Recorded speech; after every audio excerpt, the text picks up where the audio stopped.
Pardon me? What's your name? Maxwell, Chastain. And why DragonCon? Why are you here?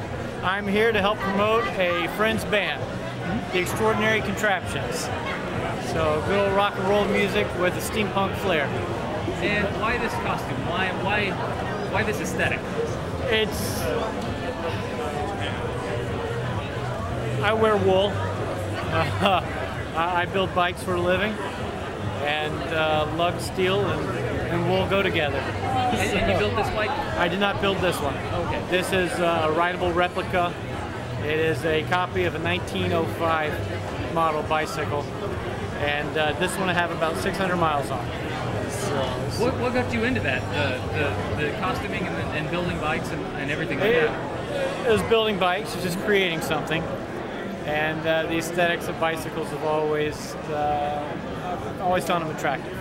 So and when you come to a convention and you're doing these creative things, do you feel different than you do in the ordinary world in this new space? No, let me stop you right there. This is the first time I've ever been to a DragonCon convention.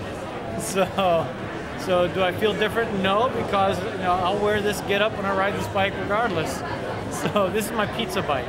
So I use this when I run out and get pizza. So, what are your plans for next year?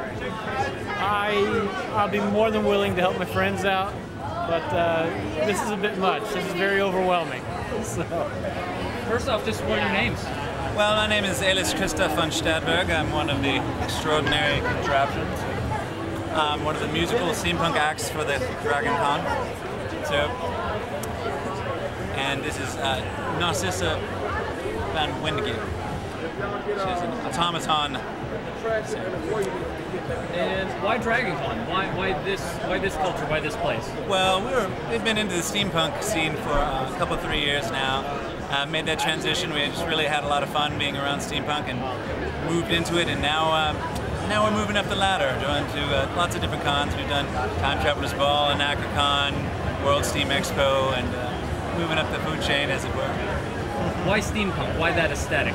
What is it about that? Well, one, obviously we just really enjoy the look, but also as opposed to a lot of other genres, like, a lot of people say, oh, well, steampunk is just all the goths come over to this or whatever, and some of them are, but that attitude is very downtrodden and very cliquey and very, this is about us and you don't understand us and we're depressing and blah, we smoke 6,000 cigarettes and drink all these alcohols, whatever. Anyway, so steampunk is very coming out of that whole Victorian, we can build something to do that. Oh, you need something to feed your dog when you're away. I'm sure I can make something out of some brass pipe and charcoal, so we like that, and we're inspired by it, so.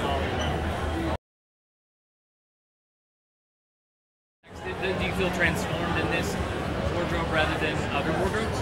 We're definitely transformed because we have alternate personalities. In fact, we're in the process of doing a lot of things, including some video, comic books, a podcast potentially, that are going to start getting into our backstories, which are rather elaborate and long, and no one knows them. So other than like little mid-caps, So we're working on that, and we definitely feel transformed. Although all of us kind of put a little bit of it in our daily life. When we come out, when we do shows, when we are doing our steampunk thing, we are really doing our steampunk things. We definitely transform. Yeah. Where exactly based? We're actually Atlanta based, so it worked out very well for us.